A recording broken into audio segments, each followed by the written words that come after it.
Pun.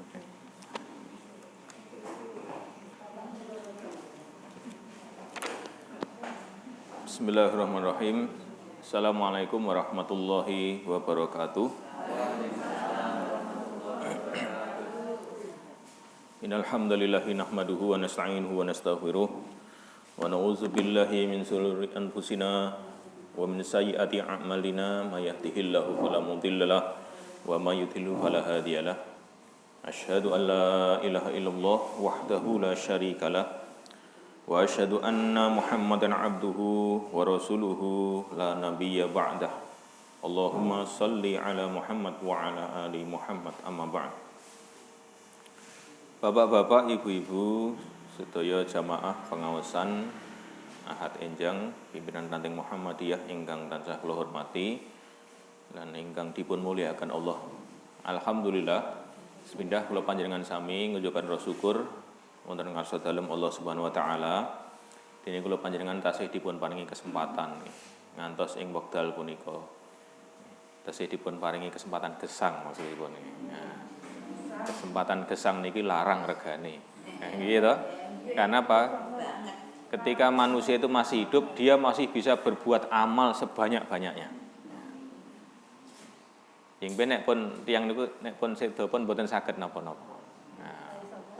Wis ngerti sak kabeh ning ora iso apa-apa. Ngaten nggih.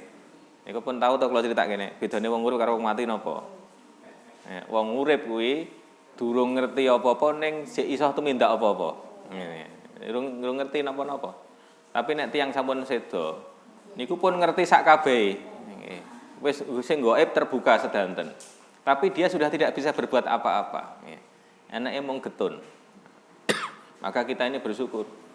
Allah masih berikan kepada kita kesempatan. Hidup ini mahal ya, tidak bisa diulang. Ya, jadi sakniki ngangge cara mumpung isih urip, ngoten nggih.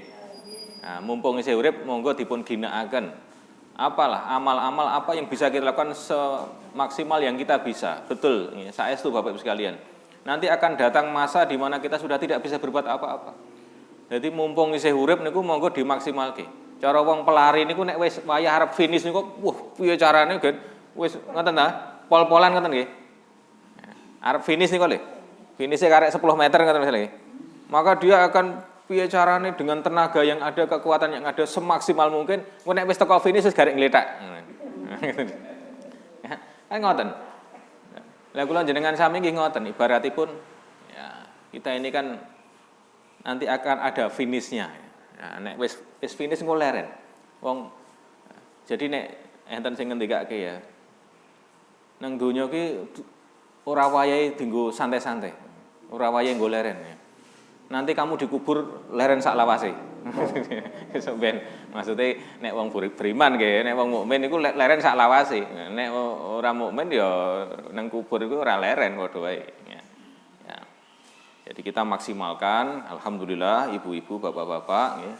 Iki kula panjenengan sami saged ginakaken kesempatan-kesempatan kangge amalan, kangge niki. Nanti enggak ada yang disesali manusia itu waktu yang dipakai untuk selain untuk ketaatan kepada Allah. Niku pun mungkin yang waktu-waktu yang dihabiskan digunakan untuk selain ketaatan kepada Allah.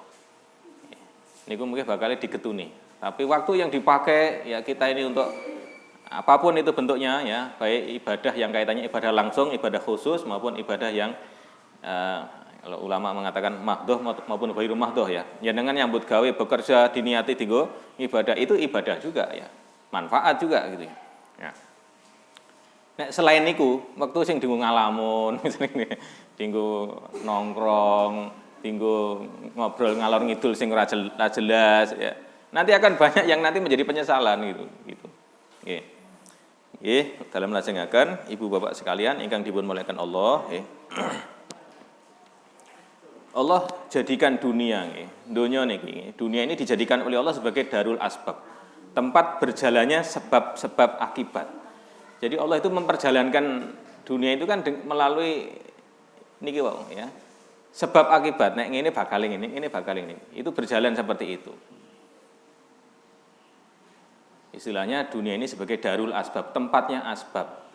Ya, dan mungkin wonten Quran surat Al-Kahfi ya.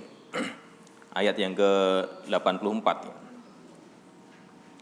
Pun ngendikaken a'udzubillahi minasyaitonirrajim. Bismillahirrahmanirrahim. Inna makkanna lahu fil ardi wa atainahu min kulli syai'in sababa.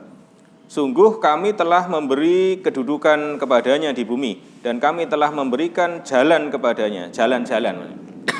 Untuk segala sesuatu itu jalan ya. Allah telah menjadikan di bumi ini untuk segala sesuatu jalan-jalan. Min kulli syai'in sababa ya, untuk segala sesuatu itu ada jalan-jalannya. Jadi maka disinilah Allah memang menjadikan dunia ini sebagai darul asbab, tempatnya asbab, tempatnya ya terjadinya proses ini tadi. Hanya Bapak Ibu sekalian nggih, asbab niku wonten rena kalih nggih. Sebab itu ada dua ya. Ada yang dinamakan asbab dohir. Asbab dohir itu apa? Barang-barang sing ketok. Asbab dohir itu yang diulangke teng sekolah-sekolah niku lho. Asbab dohir itu yang kelihatan. Ada lagi nanti asbab hakiki ya. Asbab hakiki itu dengan agama, dengan iman dan amalan. Ini dua-duanya berjalan. Jadi asbab dohir kali asbab hakiki. Dua-duanya ini berlaku ya.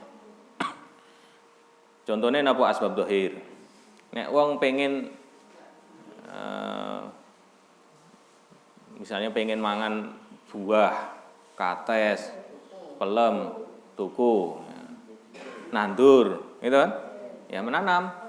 Nek kowe pengen iso mangan anu ya nandur, ya piye caramu? Ya gitu kan? Nek pengen pinter ya sinau. Nah, sinau sing sregep ya itu. Ini asbab dohir yang tampak, yang kelihatan. Nek pengen duit akeh, pripun? Ya kerja.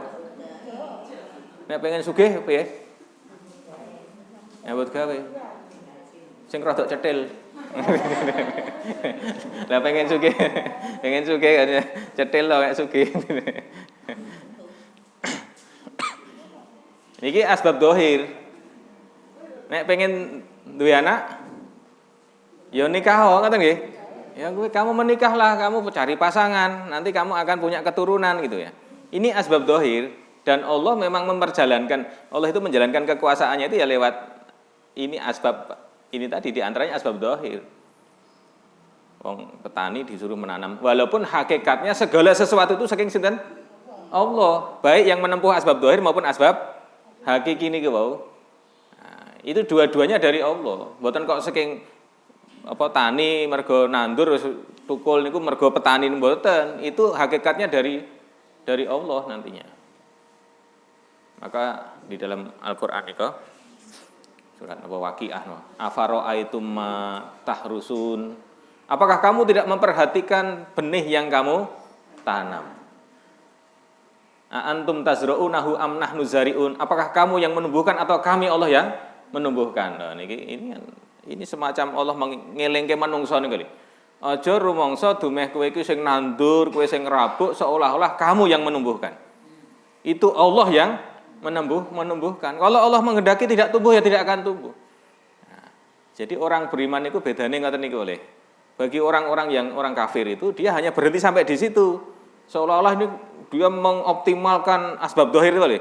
Kaya-kaya niki iso ngene mergo kecanggihan, kepinteran dirinya itu yang dibesarkan. Allahnya enggak ada.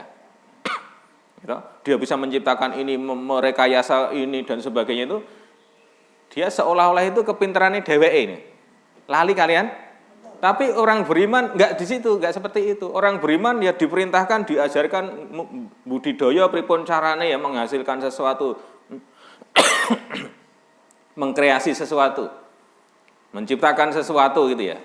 Tapi orang beriman itu dilatih ketika kamu bisa melakukan semacam itu semuanya itu karena Allah. Orang mergo kepinteranmu, orang mergo kecerdasan otakmu gitu.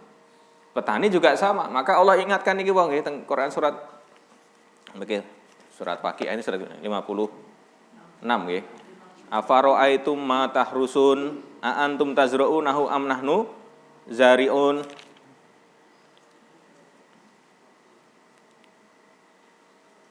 Ya, ayat yang 63 nek niki sing klowas niki wae nggih. Ya. Jadi pernahkah kamu perhatikan benih yang kamu tanam? Tegese ya, ini Allah juga mengajarkan untuk menghasilkan sesuatu perlu nandur ngeten lho. Asbab dohir dipakai gitu ya. Kemudian kamukah yang menumbuhkannya ataukah kami yang menumbuhkan? Nah, ditekoki ditantang kali Gusti Allah. Sing nukulke kowe apa aku? Nah, nek gelem gatekke, petani itu kan kerjanya hanya menyebar benih. Bar kuwi napa? Ditinggal ya. Tinggal mulai sesuk disirami, dikai banyu kan ngoten. Engko ujug-ujug pun meletek dhewe. Ya, meletek keluar daun hijau gitu, mulai nika kemudian rodok dhuwur kan gitu kan. Semakin lama semakin hari semakin tumbuh. Apa kowe sing duduti? Nah, kan mboten nggih. Nah, mbok duduti siji-siji dicet ya kan enggak gitu kan. Niki bahasa Allah untuk membuka ininya. Betul kamu memang itu sebab usaha kamu ya. Kamu menempuh jalan itu, tapi hakikatnya pun saking Gusti Allah. Sama nanti yang ayat-ayat sebelumnya itu ya. Afara'aitum matumnun antum takhluqunahu am nahnul khaliqun. Apakah kamu tidak memperhatikan tentang ini benih manusia ya, mani ya, yang kamu pancarkan? Ya. Apakah kamu tidak memperhatikan yang kamu pancarkan ini maksudnya laki-laki perempuan itu ya? Ya. Apakah kamu yang menciptakan atau kami yang menciptakan? Ya, misalnya ngoten nggih. Ya. Sing dadekke bayi teng jero kandungan iku sinten? Nah, ya toh? Kamu memang betul asbab dohirnya. Jadi ketika kamu ingin punya keturunan, kamu menikah. Nanti di dalam pernikahan itu akan ada proses bertemunya sel sperma dengan sel telur. Ya. Tapi sing dadekke prosese niku dadi apa orane niku sinten? Allah. Dadi kaya ngapa, bentuke kaya ngapa niki Gusti Allah. Dudu kowe kan. Nah, maka kadang kalau orang itu lupa, orang beriman itu ngati-ngati kok ajeng ngomong itu ngati-hati. Kita itu kan ingati iki dudu aku, iki saka Gusti Allah. Jadi kita enggak gampang nanti misalnya dilem wong, elok ya anakmu iso apik-apik kaya ngono. Iso kulite iso resik-resik mancung irunge. Wah, lha piye iki ya kene iki. Jadi aku sing wah wis tak. Jadi seolah-olah dheweke niku sing walaupun itu tata lahirnya seperti itu, tapi hakikatnya saking Allah gitu. Ini meluruskan keyakinan nanti. Jangan sampai seperti Korun. Korun niku dielingi kalih Gusti Allah gara-gara niku kok salah ucap. Ya salah ucap nggih. Jadi dia kan kaya nggih. Sugih. Korun niku bondone kathah teng Quran surat Qasas niku. Bondone pirang-pirang.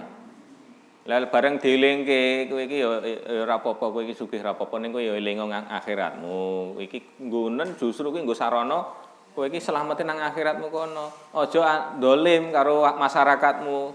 Dumeh dadi wong sugih terus kowe dolim. Nek wong sugih niku kan luwes ya arep piye iki ya.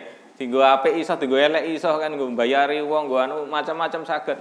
Dielingke kowe iki ning aja dolim, kowe sing tapi dia mengatakan apa? Innama utituhu ala ilmin indi. Wah, aku iso kaya ngene iki mergo ilmu sing ada pada diriku. Jadi pun kaya wis Allahnya enggak ada. Nah, maka diluruskan iki. Ngoten niku wae. Nah, niki nggih latihan itu asbab dohir. Jadi walaupun itu asbab dohir ditempuh, tapi hakikatnya pun saking Gusti Allah, bukan dari ya karena manusianya itu tadi. Ngoten nggih. Jadi ini nanti juga dalam rangka kita ini menjadi orang beriman itu hati-hati anggenipun ngendikan. Kowe iki elok ya sugih men duitmu saka ya iki saka Gusti Allah. Kan penak jawabane ngoten nggih. Ora usah dadak ditambah-tambah. Lah aku ki ra ngerti to. Aku tak rewangi nyambut gawe kaya aku ki awan tak dadekke wengi tak dadekke awan. Misale aku wis ora nganggo leren. Ya nek ngoten-ngoten niku ya nanti Allahnya mboten nenten. Seolah-olah meniadakan. Walaupun ya kuwi sing ditempuh ngoten nggih, tapi ini sing teng jero ati niki itu jangan sampai salah gitu.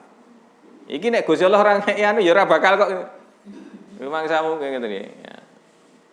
Kalau Allah tidak menghendaki tidak akan terjadi gitu. Itu keyakinan orang beriman kan semacam itu. Dilatih kita untuk tidak semata-mata jadi seperti itu. Nah, maka Bapak Ibu sekalian nanti kalau asbab hakiki napa? Asbab hakiki itu asbab iman dan amal. Jadi karena apa yang ada di hatinya, sebab-sebab dakhiliyah, sebab-sebab dalam ya. Sebab-sebab yang ada di karena keimanannya, karena ketakwaannya kepada Allah, karena ini. Nanti juga akan mendatangkan misalnya datangnya rezeki, datangnya. Kalau secara umum ya, mungkin Allah itu menjalankan kekuasaannya itu kadangkala ya, berjalan sesuai dengan sebab dohir. Ya. Yang kedua, ya, jadi yang pertama itu beriringan, bersesuaian dengan sebab dohir ya. Wong sing sregep ya bakale wong sing wis pokoke mempeng itu ya bakale nanti akan menghasilkan itu. Kadang bersesuaian dengan ini. Yang kedua, kadang berlawanan dengan asbab dohir. Jadi berlawanan, koyo-koyo bertentangan. Yang ketiga, kadang kala tanpa asbab dohir gitu ya. Allah bisa menjalankan kekuasaannya tanpa asbab dohir. Itu tentang Quran kabeh niku cerita bagaimana Allah mencantumkan di dalam Al-Qur'an karena Al-Qur'an itu isinya kan lengkap ya. Isinya termasuk di dalamnya Allah ingin menunjukkan siapa itu Allah. Nah, yang pertama Bapak sekalian, tadi yang berjalan bersesuaian dengan asbab dohir nggih niku wau. Cara wong pengen hasil oke ya pengen juga nyambut gawe sing mempeng. Ya, pengen ya sekolah sing tenanan. Ya ditempuh itu asbab dohirnya. Tapi ingat bukan semata-mata asbab dohir dan jangan mendewakan asbab dohir. Mungkin Gusti Allah hilang. Ya, nek Gusti Allah hilang pun boten kanggo mungkin. Sudah enggak ada gunanya karena nanti ya, sesuai dengan asbab dohir ya. Misalnya perang niku jumlahnya oke karo jumlah sithik kudune menang sing endi? Menang sing oke, ya kan? 12.000 ngadepi 4.000. Kudune menang endi? Menang 12.000. Sing 12.000 senjatane lengkap, sing 4.000 ora misale. Kudune menang endi iki? Nah. Wong 1.000 ngadepi wong 300. 1.000 pakai senjata lengkap sing 300 ora nganggo senjata. Kudune menang sing pundi? Sing 1.000. Sing iki nganggo tameng, nganggo pakaian besi ya zaman iki nganggo pedang, nganggo panah. Sing iki ora siap. Iki ora niate mboten perang. Harusnya secara asbab dohir, hitung-hitungan ini tadi ya menang sing akeh no. Nah, menang sing iki no. Ya kaya sekarang ini ya, Indonesia perang karo Amerika menang endi? Niku Mas otomatis jawabannya napa biasanya? Menang Amerika. Niku nek Gusti Allah renek. Jadi kabeh kadang niku Allah dihilangke niku masalah ini. Jadi hitungane gur hitungan dohir sing niku. Allahnya seolah-olah tidak ada gitu. Ya tergantung nek Gusti Allah nulungi sapa ngoten iki. Nah, nek Gusti Allah nulungi wong Indonesia ya menang Indonesia gitu. Ning angel ngeten iki. Jadi karena apa kita itu hari-hari dihadapkan pada situasi sing dohir niku lho. Jadi Allahnya itu kan jarang dibahas, jarang diomongke, jarang niku kan sudah menjadi sifatnya manungsa. Sesuatu sing jarang diomongke, dibahas niku sesuai hilang dengan sendirinya itu, lama-lama gitu. Lah nek kula jenengan alhamdulillah sering pengajian, dilingke. Nek sing rata pengajian kae Allah niku sinten wae adoh banget Allah. Allah itu sesuatu yang sangat jauh. Maka kalau dulu di dalam kisah perang Badar niku perang Badar niku wong Islam jumlahnya pinten? 300. Ya, sekitar 300 ya, perang Badar. Musuhnya jumlahnya berapa? 1.000. Pasukan lengkap. Niku niate orang niat perang waktu itu. Perang Badar kan perang pertama. Waktu itu Nabi dan sahabat tidak niat perang. Enggak. Nyegat kafilah dagang Abu Sufyan ya waktu itu. Tapi terjadilah niki wau. Situasi yang berbalik oleh Allah di skenario ya. Akhirnya niki orangnya Abu Sufyan itu kayak mudeng iki nek dicegat wong Madinah iki ya. Iki kok akeh iki kurma Madinah iki ya. Ngene nah iki mudeng nek dicegat maka dia berbalik arah ya. Merintah ke anak buahe kon nang Mekah memprovokasi orang-orang Mekah, kafilah dagang Abu Sufyan dirampok Muhammad dan kawan-kawan, memprovokasi itu. Akhirnya ini kan wis anyel lah, wong Mekah ini kan anyel banget ya kali wong Islam. Maka terkumpul 1.000 orang pasukan lengkap. Wes datang ke situ lah, mak jegagi ora siap gitu ya. Ora siap. Maka lamang mendet ki anu kaya petak. Niki gulune rada seret ya.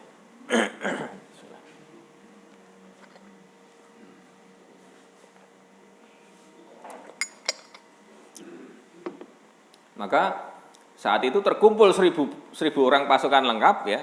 Lah Nabi dan sahabat wong 300-an ora siap itu. Nah, tapi apa yang terjadi dalam perang Badar ini sing menang sinten? Ya, umat Islam.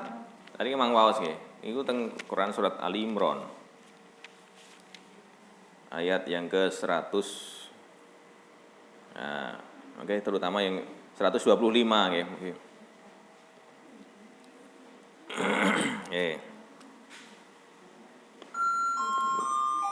Kepencet.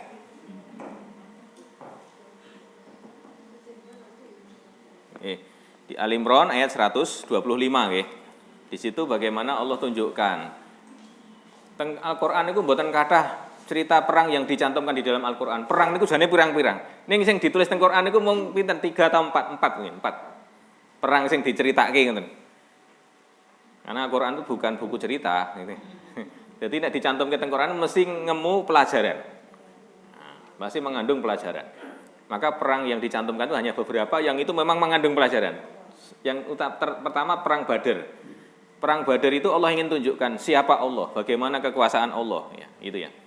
Dan Allah tidak terikat dengan sebab dohir ini, kadang nggak terikat dengan itu ya. Kudune, maka di dalam ayat ini mungkin urutannya 1, 2, 3 gitu ya. Tapi langsung saya jujuk teng 125-nya gitu ya. A'udzubillahi minasyaitonirrajim. Bismillahirrahmanirrahim. Bala in tasbiru wa tattaqu wa ya'tukum min fawrihim hadza yumditkum rabbukum bi khamsati alafim minal malaikatihi musawwimin. Ya, cukup jika kamu bersabar dan bertakwa ketika mereka datang menyerang kamu dengan tiba-tiba, niscaya Allah menolongmu dengan 5.000 malaikat yang memakai tanda. Itu tidak siap perang. Tapi situasi Nabi dan sahabat saat itu dalam keadaan iman yang sempurna. Sahabat-sahabat niku pokoknya manut kalih Nabi. Wis nderek panjenengan ya Rasulullah, nek kula diken maju ngadepi perang siap, pokoknya ngoten niku. Jadi isinya para sahabat itu pokoknya pun nderek kalih Kanjeng Nabi. Perintahe dawuh jenengan apa kula nderek. Akhirnya Nabi pun ya sudah, kita nggak akan mundur, kita nggak akan. Ya, wis Nabi doa yang panjang itu, karo dengan doanya itu luar biasa itu, Nabi ngangkat tangan tinggi-tinggi, ya Allah, mohon kepada Allah. Niku secara hitungan matematika dohir pun mboten mungkin kok menang. Tapi karena sebab ini tadi, maka Allah katakan dia cukup bala intas biru watataku, cukup jika kamu sabar, kamu takwa. Niku resepnya apa? Yang diperlukan Allah hanya kesabaranmu dan ketakwaanmu tadi. Dan musuh kamu datang menyerang dengan tiba-tiba, maka kami datangkan, kami tolong kamu dengan 5.000 malaikat yang memakai tanda. Tekake 5.000. Musuhnya gur pinten niku? 1.000 lho. 1.000 ditekake 5.000. Jadi Allah nggak terikat dengan itu. Maka orang beriman ya ini meyakini apa yang ada di dalam Al-Quran semacam ini. Jadi kita itu tidak semata-mata meyakini asbab dohir, seolah-olah itu kabeh melakukan sebab dohir ini boleh. Yang ini tidak disukai oleh Allah gitu. Allah nggak suka dengan kalau keyakinan ini pun rusak ngeten iki, Allah nggak akan tolong. Kula jenengan sami niku butuh pitulungane Gusti Allah. Nggih. Allah di dalam menolong tidak terikat dengan ada tidaknya asbab dohir. Sing pokok niku justru adanya asbab hakiki niku lho. Karena keimanan kamu tak. Itu yang akan lebih mengundang pertolongan Allah. Ini asbab dohir tok niku murni wong kafir, itu memang main asbab dohir. Orang beriman tidak hanya itu. Usaha yang diusahakan selain asbab dohir juga asbab hakikinya. Mengasah keimanannya, keyakinannya, kemurnian, ketaatannya kepada Allah. Ini yang harus diasah. Gitu.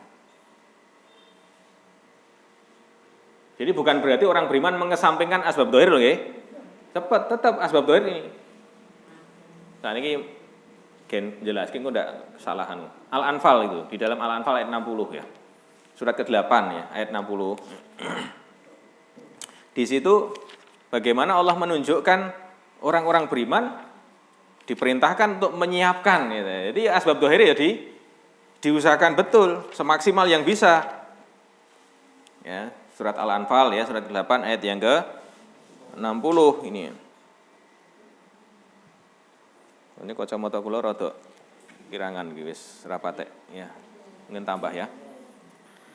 Tambah tuwa iki. Ya. A'udzubillahi minasyaitonirrajim. Bismillahirrahmanirrahim. Wa'iddu lahum mastata'tum min quwwatin wa min ribatil khaili turhibun. Ya. Kalau ambali ya, wa'iddu lahum mastata'tum min quwwati wa min ribatil khaili turhibuna bihi aduwallahi wa aduwakum wa akharina min dunihim la ta'lamunahum Allahu ya'lamuhum wa ma tunfiqu min syai'in fi sabilillahi yuwaffa ilaikum wa antum la tuzlamun. Dan persiapkanlah dengan segala kemampuan untuk menghadapi mereka dengan kekuatan yang kamu miliki. Nah, itu apa? Kita orang-orang beriman ini maksudnya tetap mengusahakan asbab dohir. Persiapkan dengan semaksimal yang kamu bisa, kekuatan yang kamu miliki. Kowe duwe jaran tok ke jarane, kamu punya pasukan dilatih pasukane, kamu punya tank-tanke ya ditokke gitu. Jadi kon semacam itu. Apa yang bisa dilakukan, lakukan. Nah, bukan berarti harus pasrah gitu ya. Alah tenang wae. Kan ada Allah gitu ya. Ya harus ra usaha terus mboten ngoten carane. Orang beriman maksimal yang bisa dilakukan. Nah, asbab dohir itu ditempuh ya. Jadi dan persiapkanlah dengan segala kemampuan untuk menghadapi mereka dengan kekuatan yang kamu miliki dan dari pasukan berkuda yang dapat menggentarkan musuh Allah. Nah nek musuh-musuh Allah orang-orang kafir itu kan sing dipahami kan asbab dohir toh. Sing diitung niku napa nih? Kan sing ketok toh niku. Kono duwe tanke cacahe 1000. Ya itu kan biasa analisanya analisa niki toh. Pesawat jetnya berapa? Dia punya rudal balistik ya ada berapa kan sing dihitung-hitung ngoten niku. Itu kepahaman orang kafir. Yang kadang-kala mereka itu nek ndelok ngono iku wis gegrek sik. Ngoten nggih. Wah, medeni kok ngene ya rawani gitu ya. Tapi bagi orang beriman sebenarnya bukan itu sebenarnya. Niku gur nggo meden-medeni niku lho. Nah, jadi musuhmu dan orang-orang selain mereka yang kamu tidak mengetahuinya, tetapi Allah mengetahuinya. Apa saja yang kamu infakkan di jalan Allah, niscaya akan dibalas dengan cukup kepadamu dan kamu tidak akan dizolimi. Nah, pun jelas toh. Jadi orang-orang beriman itu asbab dohir juga dimaksimalkan. Cara wong sekolah nih yo sing sinau sing tenanan. Ora kok ngandalke, wah aku untuk pelajaran ini asbab dohir, asbab hakiki. Sing penting asbab hakiki bukan. Itu dohir hakiki berjalan bareng, tapi sing asbab hakiki ini yang ampun selip, nah, sing retuk selip. Asbab dohir nantinya dalam situasi tertentu boleh ada, boleh tidak. Nah, tapi asbab hakikinya yang wajib ada. Nah, contohnya perang Badar ini, okay? Di perang Badar ini tadi, bagaimana Allah tunjukkan, walaupun muslimin tanpa asbab dohir yang cukup, tapi karena asbab hakikinya apa? Kesabarannya, ketakwaannya nih kali. Bala intas biru watat-taku. Karena sabar dan takwanya sahabat niku ya bagaimana hubungannya dengan Allah, ketaatannya kepada Rasulnya misalnya itu. Maka Allah tolong itu. Tapi sebaliknya mangke ning perang Hunain niku, bolak-balik perang Hunain niku. Ini cerita-cerita ini kadang jarang diungkap masalahnya. Ya, jarang